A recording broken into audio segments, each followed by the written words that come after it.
അതെ, നമ്മളെ അടുത്തൊരു കേസ് വന്നിരുന്നു. അപ്പം അത് അപൂർവങ്ങളായിട്ട് ഉണ്ടാകുന്ന ഒരു കേസാണ്.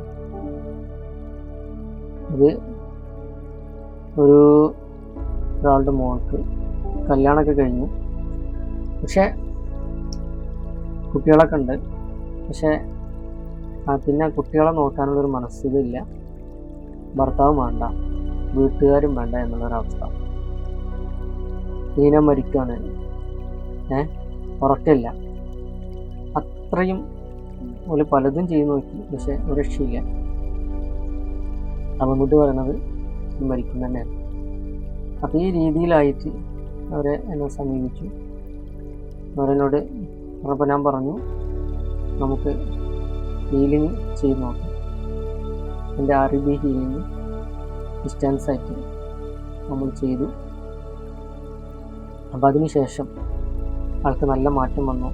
ആൾ ഉറങ്ങി തുടങ്ങി, പിന്നെ ഭക്ഷണം കഴിച്ചു തുടങ്ങി, ഒരു ഉമ്മയോടൊക്കെ സ്നേഹം കാണിച്ചു തുടങ്ങി എന്നുള്ള ഒരു സന്തോഷമാണ് ഇന്ന് രാവിലെ എനിക്ക് വന്ന ഒരു മെസ്സേജ്. അത് നിങ്ങളൊന്ന് കേട്ട് നോക്കട്ടോ.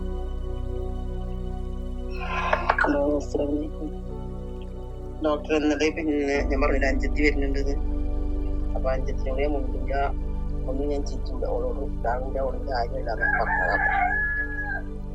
എന്നിട്ട് പിന്നെ നല്ല പകല് കുറച്ചേരൊക്കെ ഉറങ്ങിപ്പോകുന്നുണ്ട്. നല്ലോണം കുറച്ച് ഉറങ്ങി ഇത്ര പകല്. പിന്നെ അഞ്ചെത്തി വന്നിട്ട് ഓളോട് നല്ല ചെറിയ കളിയായിക്കുന്നു. എന്നിട്ട് ഓള് പറഞ്ഞിട്ട് താത്ത ചെറിയുള്ള ചോറ് വായിച്ചായോണ്ട് അപ്പൊ ഓള് ചോറൊക്കെ കൊടുത്തിട്ട് പിന്നെ ഓളെ ബാക്കി വന്നിട്ടുണ്ടോന്ന് പറഞ്ഞിട്ട് അതും കൊടുത്തിട്ട്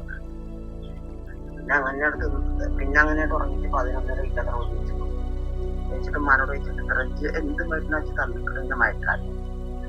അതൊക്കെ കഴിഞ്ഞിട്ട് പിന്നെ കടന്നതാണ്. പിന്നെ ഉണർന്നിട്ടേ പറയാൻ പറ്റുള്ളൂ. ഇനിയിപ്പൊ നല്ല ചിരി കഴിഞ്ഞു ഉപ്പാടെ പിന്നെ പറയുന്നില്ല. ഇപ്പൊ ഇവിടെ നല്ല ചിരിച്ചിട്ട് തന്നെ പറഞ്ഞിങ്ങനെ ഡോക്ടറിനോട് ചോദിച്ചു. കുഴപ്പമൊന്നുമില്ല, ഞാൻ വന്നിട്ട് പറയാന്ന് പറയാം ഡോക്ടറോട്. എന്താ സംബന്ധിച്ചില്ലേ? അപ്പോൾ ഇങ്ങനെയും ആളുകൾ ദുരിതം അനുഭവിക്കുന്ന ആളുകളുണ്ട്. ഓവർ സ്ട്രെസ്സും അതുപോലെ ഓവർ ഫിയറൊക്കെ ആയിട്ട് എന്താ ചെയ്യേണ്ടതെന്ന് അറിയാതെ ഒരു പല ആളുകൾ പറയുന്ന സ്ഥലത്തേക്കൊക്കെ ഓടിയിട്ടുണ്ടാവും. പക്ഷെ ആളെ നമുക്ക് വരുത്താതെ തന്നെ നമുക്ക് എന്ത് ചെയ്യാൻ പറ്റും? ഈ രീതിയിൽ നമുക്ക് ഡിസ്റ്റൻസ് ആയിട്ട് ഹീലിംഗ് ഒക്കെ ചെയ്യാൻ പറ്റും എന്നുള്ള കാര്യം ഒരാളുടെ അനുഭവത്തിൽ നിന്നുള്ളതാണ് പിന്നെ ഇപ്പോൾ നിങ്ങൾ കേട്ടത്.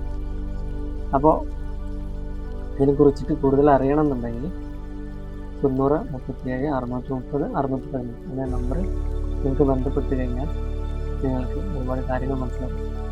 ഇതിൽ പ്രത്യേകം മനസ്സിലാക്കേണ്ട കാര്യം എന്ന് വെച്ചാൽ അവർ ഒരു തരത്തിലും അനുമതി സഹകരിച്ചിട്ടില്ല. അതുപോലെ അവർ ഓൺലൈനിൽ വന്നിരിക്കുക ഒന്നും ചെയ്യാത്തവരാണ്, അവർക്കാണ് ഈ മാറ്റം സംഭവിച്ചിട്ടുള്ളത്. അപ്പോൾ അതൊക്കെ അറിയണമെന്ന് താല്പര്യമുള്ള ആളുകളാണോ എങ്കിൽ ഇങ്ങനെ പേഴ്സണലായിട്ട് ഒന്ന് ബന്ധപ്പെട്ടാൽ കാര്യങ്ങൾ അറിയാൻ പറ്റും. വീണ്ടും മറ്റൊരു അനുഭവവും ഒരു പുതിയ ചിന്തയുമായിട്ട് നമുക്ക് വീണ്ടും കാണാം. Okay, thank you so much.